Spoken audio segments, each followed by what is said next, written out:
Hai everyone, Assalamualaikum. Balik lagi sama aku di sini cuy. So guys, di video kali ini sesuai janjiku, aku akan membahas tentang PPT seperti apa sih yang diinginkan dosen penguji dan juga dosen pembimbing untuk presentasi sidang skripsi aku. Jadi ibaratnya ini kayak gambaran aja ya guys ya. Jadi bukan semua universitas itu kayak gini, tapi aku berdasarkan dosen penguji dan pembimbing aku pengennya kurang lebih seperti ini gitu. Jadi nggak bisa disamaratain gitu dan jadiin aja sebagai gambaran kalian, oke? So di video kali ini aku bakal ulik dari judul, kemudian pendahuluan, terus ada hasil dan pembahasan sampai dengan kesimpulan dan juga saran. Tapi sebelum ke penjelasannya, jangan lupa untuk klik like, comment, dan subscribe. Dan jangan lupa juga dibunyiin lonceng notifikasinya supaya kalau ada notif dari konten terbaru aku bisa muncul di notif kalian. Jangan lupa juga buat follow akun sosial media aku yang ada di layar kalian. Dan yuk, mari kita mulai. Check it out. Pertama, di halaman awal kita ada judul ya, tentunya judul skripsi kita, kemudian logo, dan juga identitas dari nama kita,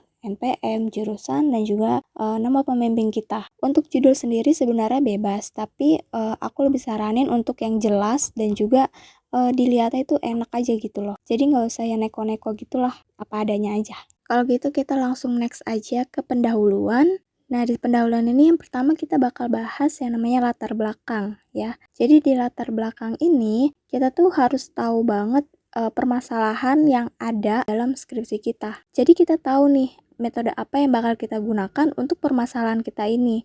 Yang nantinya ketika diaplikasikan ke penelitian kita ini, harapannya itu apa gitu loh. Untuk hal yang kita teliti ini gitu. Nah, misal di sini aku tuh meneliti UMKM Hasan Basri. Nah, di UMKM ini tuh kita harus tahu dulu nih permasalahannya tuh apa sih. Nah, kalau udah tahu permasalahannya, terus kita harus gunain nanti metodenya apa gitu loh dari permasalahan yang ada. Nah, pengaplikasian dari metode ini untuk masalah yang ada itu harapannya tuh untuk apa gitu loh. Intinya tuh di sini guys. Jadi teman-teman semua tuh harus tahu banget bagian latar belakang.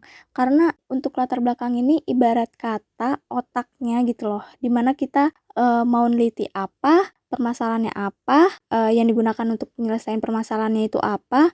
Kemudian kalau di aplikasi ini tuh harapannya apa? Jadi intinya itu ini ibarat benang merahnya ya teman-teman. Dan nggak boleh asal. Latar belakang itu aku yakin di antara teman-teman semua itu pasti merasakan yang dimana kok susah banget ya dapat ACC dari dosen pembimbing. Yap, karena ini intinya. Awalnya kalian buat neliti, kalau di awal-awal latar belakangnya aja udah ngaco, seterusnya pasti bakal ngaco gitu. Ngerti kan ya maksudnya ngaco? Jadi asal-asalan gitu. Itu bakal ketahuan banget sama dosen pembimbing. Jadi jangan sekali-kali kalian asal aja lah nanti juga mengikuti endingnya gitu. Enggak, kalian harus fokusin di latar belakangnya dulu nih. Jadi nanti kalau misalkan kalian di latar belakangnya ini udah mantep, seterusnya juga bakalan gampang. Ku jamin. Walaupun agak nangis dikit ya ngerjainnya, tapi ya udahlah. Nikmatin aja prosesnya karena aku yakin nanti hasilnya itu tidak akan mengkhianati proses kalian. Nah, selanjutnya di sini ada rumusan masalah yang dimana penjabaran dari masalah-masalah yang kalian teliti di tempat kalian gitu ya. Kalau aku kan karena teknik industri jadi aku ke tempat UMKM zaman corona ya waktu itu dan biasanya sih harusnya di PT gitu. Cuman karena susah ya kita di UMKM diperbolehkan gitu. Jadi intinya ini adalah rincian dari rumusan masalah penelitian kalian, kemudian di bawahnya itu ada batasan masalah supaya nggak terlalu melebar ya masalah yang kalian teliti gitu. Makanya dibuatlah batasan dari masalah-masalah tersebut gitu. Kemudian selanjutnya adalah tujuan penelitian yang dimana ini adalah tujuan dari diadakannya penelitian yang kamu lakukan di skripsi kamu. Jadi ini juga penting ya guys ya.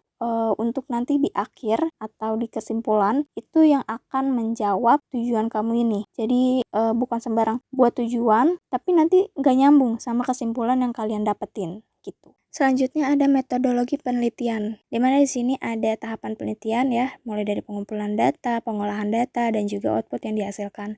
Nah, aku buatnya ini flowchart supaya mempermudah untuk dipahami dan juga mempermudah untuk aku melihat sendiri gitu loh, tahapan yang aku lakukan selama penelitian. Jadi ini juga penting ya guys ya, dan kadang memang penguji juga bertanya mengenai hal ini gitu. Selanjutnya ada hasil dan pembahasan. Nah ini dia yang bikin kita tuh kadang suka banyak banget gitu kan, apalagi aku yang mau nangis gitu, kok super duper agak rempong gitu ya, karena ini layout gitu mainannya. Jadi aku buat salah satu atau salah sedikit tuh kayak ngulang lagi buat layout, dan itu tuh beda.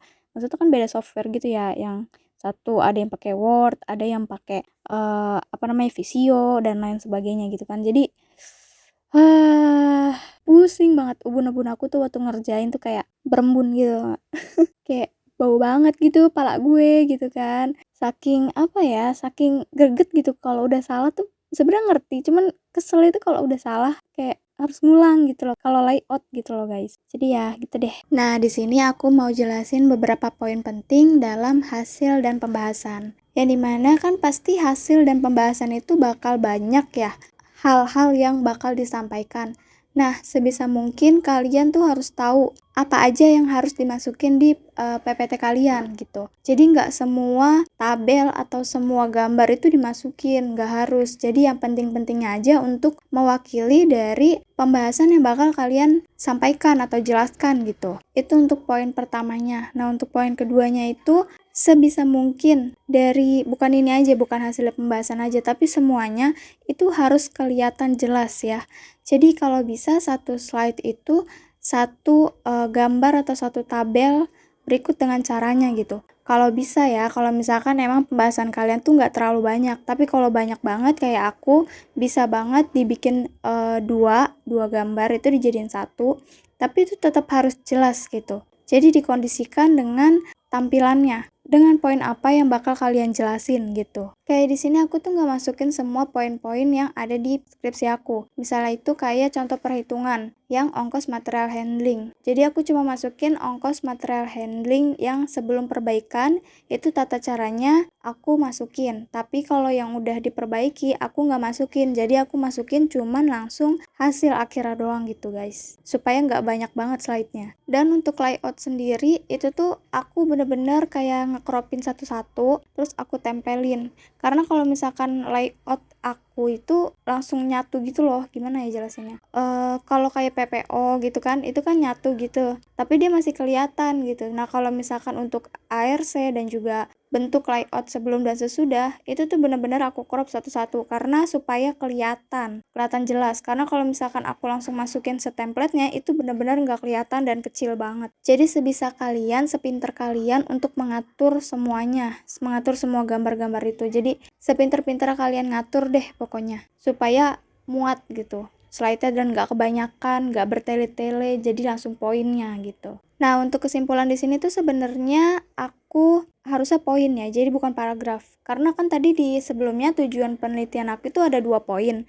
Nah, harusnya hasil dari kesimpulannya itu ada 2 poin. Cuman kan waktu itu aku nggak tahu, dan itu dijadiin bahan revisi gitu. Di sini tuh aku contohin gimana bentuk waktu aku presentasi satu paragraf tuh seperti ini, tapi ini sebenarnya jawaban atas 2 pertanyaan tujuan aku gitu, tujuan penelitian aku. Cuman aku buat paragraf jadi satu. Nah, katanya waktu penguji itu bilangnya dijadiin poin juga gitu. Jadi biar jelas hasilnya tuh yang mana gitu dari tujuan penelitian aku. Dan untuk saran sendiri, ini tuh berdasarkan apa yang udah kalian teliti. Jadi di penelitian kalian, berdasarkan penelitian kalian itu mendapatkan apa gitu loh dari penelitian kalian ini. Dengan melakukan apa? Nah, itu dimasukin ke saran. So, di sini saran itu juga penting ya, teman-teman untuk pahami.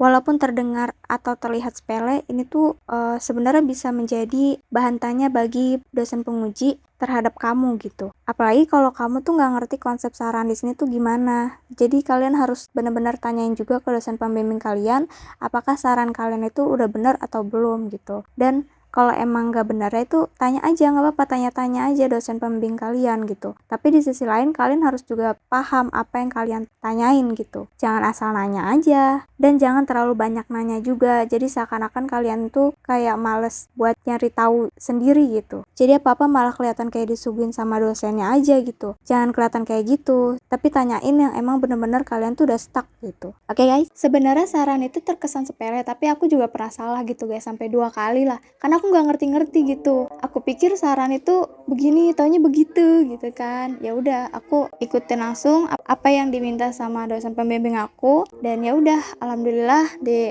permudah gitu. Dan di sini aku akan kasih lihat ke kalian PPT slide-nya ini versi full, oke? Check it out.